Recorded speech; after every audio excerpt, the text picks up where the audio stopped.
Hello प्यारे बच्चों, कैसे हैं आप सब। आई होप कि आप सब बहुत बढ़िया हैं। आज हम करने वाले हैं एनएएस परीक्षा 2021 जो आपका 12 नवंबर को प्रस्तावित है एग्ज़ाम, और उसकी डेट भी आ गई है। ठीक है, तो उसका मॉडल पेपर का सॉल्व करने वाले हैं। इसी तरह आएगा पेपर। आपकी 15 क्वेश्चन आपके हिंदी के होंगे, 15 गणित के होंगे, 15 आपके विज्ञान और सामाजिक विज्ञान के 15, टोटल 60 क्वेश्चन आपको देखने के लिए मिलेगी। डिस्क्रिप्शन में लिंक है, वहाँ से जाकर आप और भी अच्छे से तैयारी कर सकते हैं। उस प्लेलिस्ट में आपको तमाम तरह की वीडियो जो आपकी बढ़िया तरीके से तैयारी करा सकते हैं एनएएस परीक्षा के लिए, वो सब प्रोवाइड करा दी जाएंगी। और आपको एक और वीडियो मैंने बनाई है जहाँ पर आपको बताया है कि OMR सीट जो आपको भरनी है, किस तरह से आपको भरनी है, क्या क्या आपको निर्देश का पालन करना है। तो बच्चों चलिए शुरू करते हैं, इसमें हम देखेंगे। ठीक है, वीडियो को कंप्लीट देखें।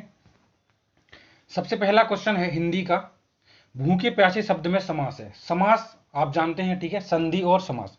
संधि दो वर्णों के मेल को बोलते हैं, और शब्दों के विच्छेद को यानी उनको अलग अलग करने पर जो हमें अर्थ पता चलता है वो समास होता है। तो भूखे और प्यासे, आपको भूख और प्यास में द्वंद्व समास है।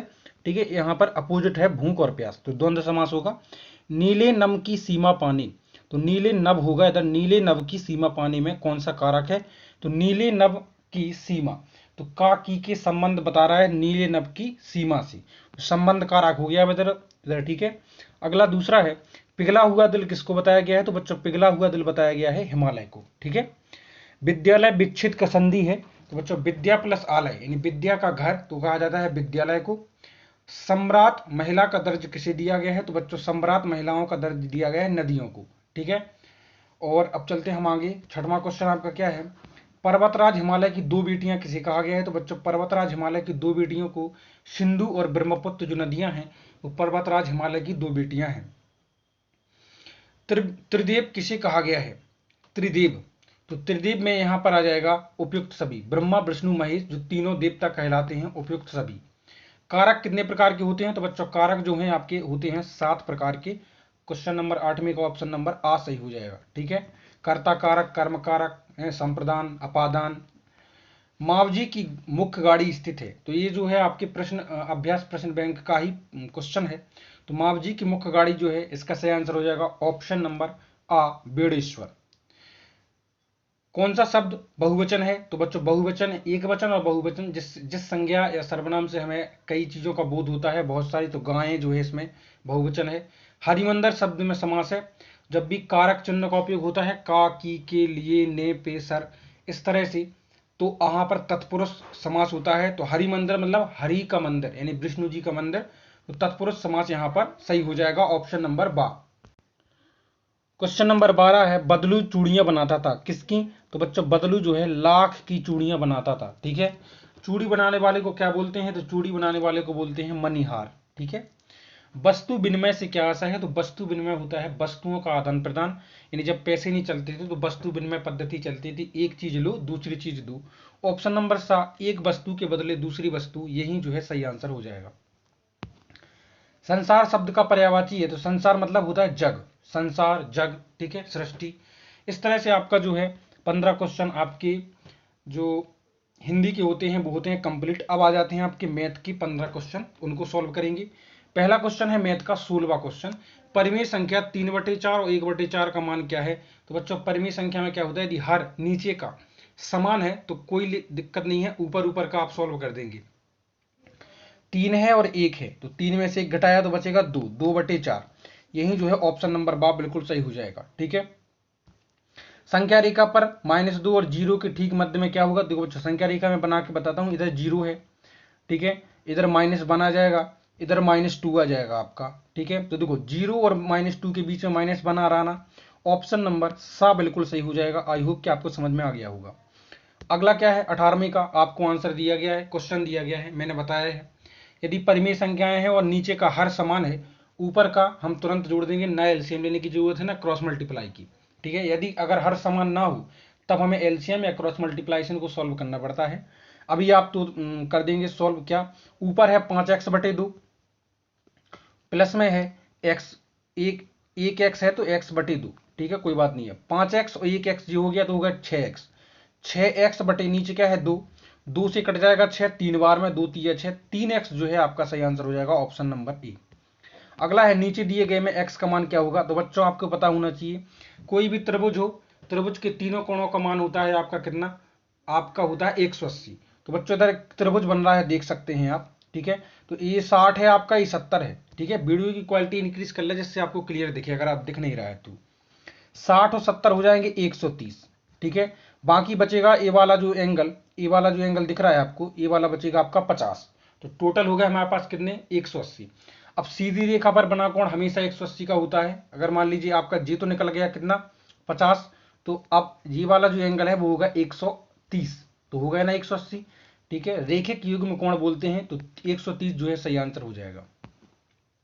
-6/7 का निरपेक्ष मान क्या होगा, तो बच्चों निरपेक्ष मान वह होता है जो 0 से -6/7 की संख्या जितनी दूरी पर है उतनी दूरी पर दूसरी संख्या, मतलब 6/7 भी है। तो आंसर नंबर 6/7, ये ऋण का है, ये धनात्मक है, ठीक है। अगला क्वेश्चन क्या है, 1 से 100 तक की गिनती में 1 कितनी बार आता है, तो बच्चों 1 से 100 तक की गिनती में जो 1 है वो 21 बार आता है, आप गिन भी सकते हैं, ठीक है। अगला है वे 3 संख्याएं कौन सी हैं जिनका योगफल और गुणनफल समान है। बच्चों वो 3 संख्याएं हैं 1, 2, 3, इनका अगर जोड़ेंगे तो 6 आएगा, और गुणा करेंगे अगर 2 तिया 6 और 6 एकम 6 तो भी 6 आएगा। इसका मतलब ऑप्शन नंबर बा बिल्कुल सही हो जाएगा। 23वें क्वेश्चन में आपसे कहा गया है निम्न में से x का मान बताना है। बच्चों x का मान क्रॉस मल्टीप्लाई कर दीजिए आप, 18 का गुणा 5 में कर दीजिए, 18 पंचे 90, तो यह आ जाएगा आपका 90, ठीक है बच्चों। और बराबर x का गुणा कर दीजिए 15 में, तो 15x आ जाएगा आपका। अब 15 काय में है, गुणा में है, इस तरफ अगर आप ट्रांसफर करेंगे तो भाग में हो जाएगा। तो 15 से 90 को आप काटेंगे 6 बार में, तो x का मान आ जाएगा 6। ऑप्शन नंबर आ बिल्कुल सही हो जाएगा। अगला क्वेश्चन आपको दिया गया है क्वेश्चन नंबर 24। एक सिक्के को एक बार उछालने पर पट आने की क्या प्रायिकता होती है। प्रायिकता बराबर होते हैं बच्चों क्या, नीचे लिखेंगे आप कुल परिणाम, ठीक है। नीचे क्या लिखते हैं अपन, कुल परिणाम, टोटल, ठीक है, परिणाम टोटल आउटकम, और ऊपर लिखेंगे अपन संभावित। अब आपसे कहा गया है एक सिक्का उछाला है, दो परिणाम होते हैं, या तो चित्त आ सकता है या पट्ट आ सकता है, तो दो परिणाम हो गए। कहा गया है पट्ट आने की क्या प्रायिकता है, तो पट्ट तो एक ही आ सकता है, एक बार सिक्का उछालेंगे तो एक ही पट्ट आएगा आपका, ठीक है। तो 1/2 बिल्कुल सही आंसर हो जाएगा, ऑप्शन नंबर 7। 75 स्क्वायर का मान क्या हो जाएगा, तो 75 को 2 बार गुणा कर लें तो आपका आंसर आ जाएगा 5625, जो है बिल्कुल सही आंसर हो जाएगा। 3 के पहाड़े का योगफल क्या है, तो 3 के पहाड़ी को अगर हम जोड़ेंगे तो 3 को पहाड़ी को जोड़ने पर हमारा जो आंसर आएगा वो हो जाएगा 165, 26 में का हो जाएगा ऑप्शन नंबर आ बिल्कुल सही। अगला है आपको गुणा करना है। अगला क्वेश्चन है 10x/3 गुणे 9x/2, तो क्या करेंगे हम, देखो बच्चों इसमें हम एक काम यह करेंगे कि गुणा में हमेशा भिन्नों के गुणा में क्या होता है, ऊपर ऊपर का गुणा हो जाएगा और नीचे नीचे का गुणा हो जाएगा। तो ऊपर ऊपर का गुणा कर देंगे तो देखो बच्चों क्या आ जाएगा, 10x और 9x का गुणा करेंगे तो आंसर आ जाएगा 10 नमा 90 एक्स स्क्वायर, ठीक है। एक्स एक्स भी तो है ना, तो एक्स स्क्वायर हो जाएगा। नीचे क्या आ जाएगा आपका, नीचे आ जाएगा आपका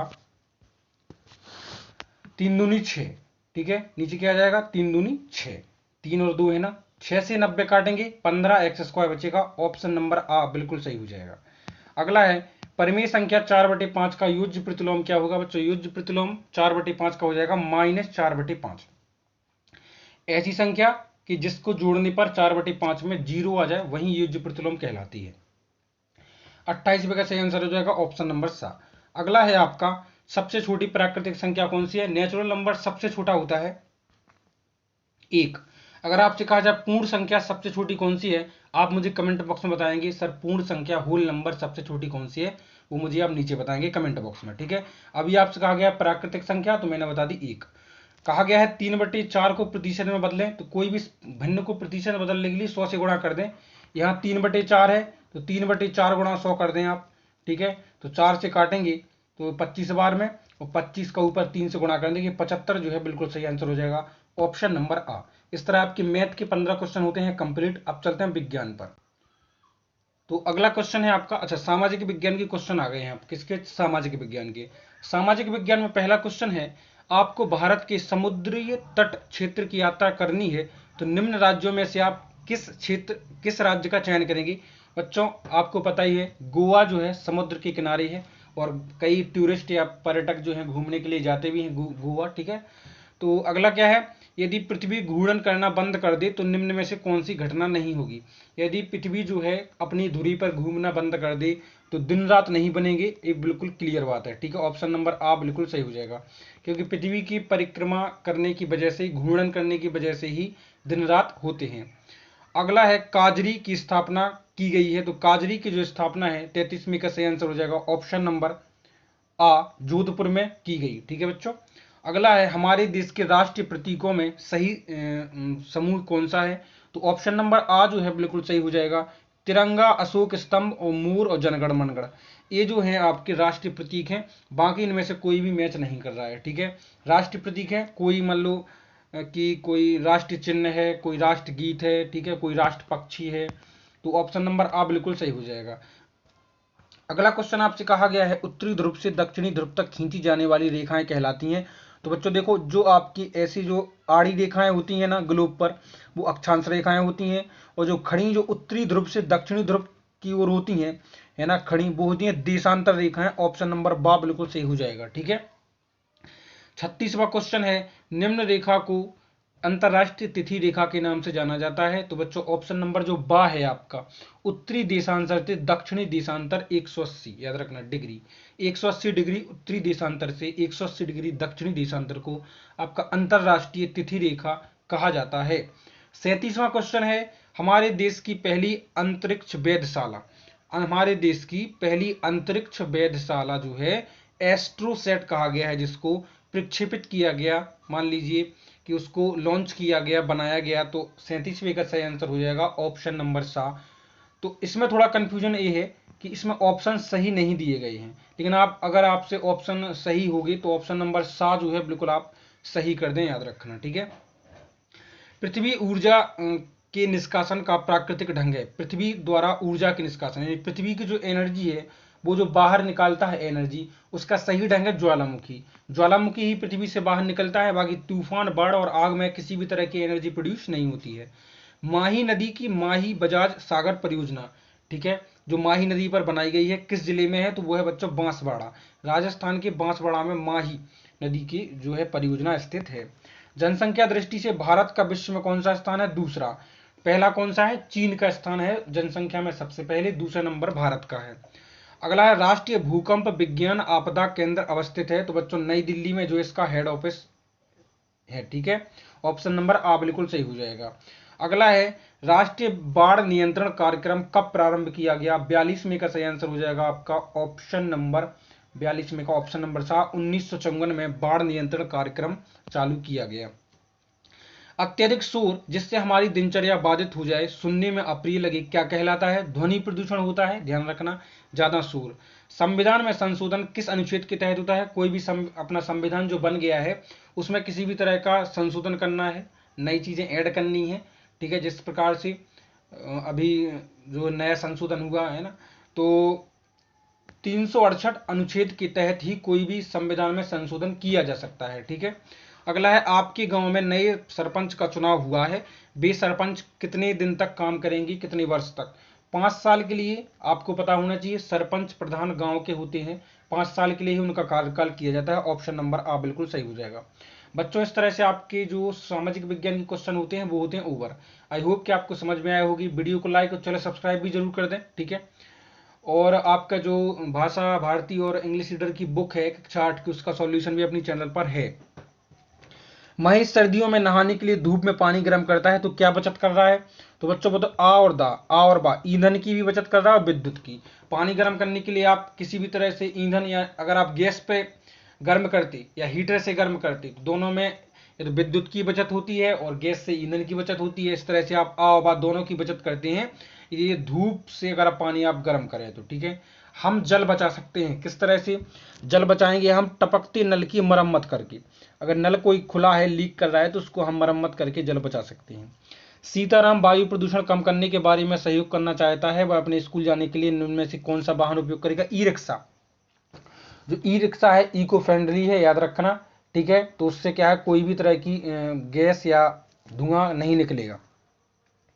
माना कि कोई व्यक्ति कार में यात्रा कर रहा है और बिजली कड़क रही है, तो आपको सब क्या करना चाहिए, तो आपको करना चाहिए कार में ही बैठे रहें, किसी भी तरह से कार से बाहर ना निकलें और कार में बैठकर खिड़की जो है बंद कर लें। अगला है 50वां क्वेश्चन आपका, कि आपके घर के बगीचे में बहुत सारे पेड़ हैं, उन पेड़ों से गिरने वाली पत्तियों के उपयोग का सर्वोत्तम तरीका क्या है? बच्चों, सर्वोत्तम तरीका है कि पत्तियों को एकत्रित करके हम गड्ढे में डाल दें, जिससे कंपोस्ट यानी खाद का निर्माण होता है, जो बहुत ही खाद जो है जैविक है और उपयोगी भी है। ठीक है, तो सही तरीका वही होगा। एक किसान अदरक की खेती करना चाहता है, वह परिवर्धन की कौन सी विधि उपयोग में लाएगा? तो बच्चों, कायिक परिवर्धन, जो बिल्कुल सही हो जाएगा। ठीक है, सीमा खाना पकाते समय सब्जी के ऊपर वाली प्लेट को उठाती है, तो प्लेट से पानी की बूंदें गिरती हैं, वह कौन सी क्रिया है? संघनन। मैं आपको समझाऊं कि यदि हम पानी को गर्म करते हैं तो क्या होता है, जब उबलना चालू होता है तो भाप बनना चालू हो जाता है, उसको बोलते हैं बाष्पीकरण। लेकिन वही भाप जब ठंडी होकर दोबारा पानी बनेगी, उसको बोलते हैं हम संघनन। तो भाप जो है प्लेट में लग के नीचे टपक रही है पानी, तो वही संघनन विधि हो जाएगी। इंद्रधनुष में कितने रंग होते हैं? सबको पता है, 7 रंग। पानी का बर्फ किस ताप पर बनना शुरू हो जाता है? 0 डिग्री सेल्सियस पर पानी हिमांक बनना चालू हो जाती है, मतलब हिमांक है उसका 0 डिग्री सेल्सियस। बर्फ बनना यानी जमना चालू हो जाता है 0 डिग्री सेल्सियस पे। निम्न में से कौन सी एक जड़ वाली सब्जी है? जड़ वाली सब्जी बताना है, जो जड़। तो बच्चों, आपको पता होना चाहिए, गाजर जो है एक जड़ वाली सब्जी है। ठीक है, गाजर जमीन के नीचे उगाई जाती है, उगती है। ताजमहल के पास स्थित ईंटों के भट्टों को हटाने का क्या कारण हो सकता है? तो बच्चों, उससे तो अम्ल वर्षा का उत्पन्न होना, यही कारण है, क्योंकि ईंटों के भट्टे से जो धुआं निकलता है वो वायुमंडल में जम जाता है, फैल जाता है, और जब पानी की बरसात होती है तो उसके साथ अम्ल कार्बन जो है मिलके बरसता है, जिससे कि ताजमहल को भी नुकसान होता है। इसीलिए जो है यही आपका सही आंसर है कि अम्ल वर्षा उत्पन्न होती है, इसीलिए वहां से जो ईंट के भट्टे हैं वो हटा दिए गए। आपको चित्र में जो आ है वो क्या प्रदर्शित कर रहा है? तो बच्चों, जो चित्र में आ है, आप दिख रहे होंगे इधर चित्र में जो आ ऑप्शन है, इधर यहाँ बैटरी लगी हुई, क्योंकि ये बल्ब है जो जल रहा है। ठीक है, ये जो है बैटरी है, बैटरी में माइनस और प्लस का चिन्ह होता है, यहाँ प्लस और माइनस का चिन्ह लगा है, तो आप सही आंसर हो जाएगा ऑप्शन नंबर डी। डी जो है बैटरी, बिल्कुल सही आंसर हो जाएगा आपका। ठीक है, द ऑप्शन बिल्कुल सही हो जाएगा, बैटरी। अगला है पत्ती वाले सब्जियों का समूह है उपरोक्त सभी। ठीक है, पालक जो है, आप सब्जी बनाते हैं पालक की भाजी, तो पत्ती होती है। धनिया भी एक पत्ती है, और मेथी की भाजी भी एक पत्ती ही है। उपरोक्त सभी सही आंसर हो जाएगा। 59वां क्वेश्चन है, चाकू की धार किस पर घिसकर तेज की जा सकती है? जहां पर घर्षण ज्यादा हो, चिकनाहट ना हो, तो सही आंसर हो जाएगा पत्थर पर। पत्थर पर चिकनाहट नहीं होगी, जिससे कि उसकी अच्छी से धार बन जाएगी। अगला है 60वां क्वेश्चन, निम्न में से कौन सा अंग संवेदी नहीं है? ठीक है, सेंस ऑर्गन नहीं है। दिमाग जो है आपका सेंस ऑर्गन नहीं है, बाकी कानों से आपको सुनाई देता है, आंख से दिखाई देता है, और नाक से आप महक सुगंध लेते हैं। तो इस तरह से हमारा जो दिमाग है वो एक संवेदी अंग नहीं है, यानी सेंस ऑर्गन। आई होप कि आपको क्लियर हो चुका होगा। अगर वीडियो पसंद आई हो तो वीडियो को लाइक करें, चैनल सब्सक्राइब करें। मिलते हैं बच्चों नेक्स्ट वीडियो में जल्दी ही। Take care.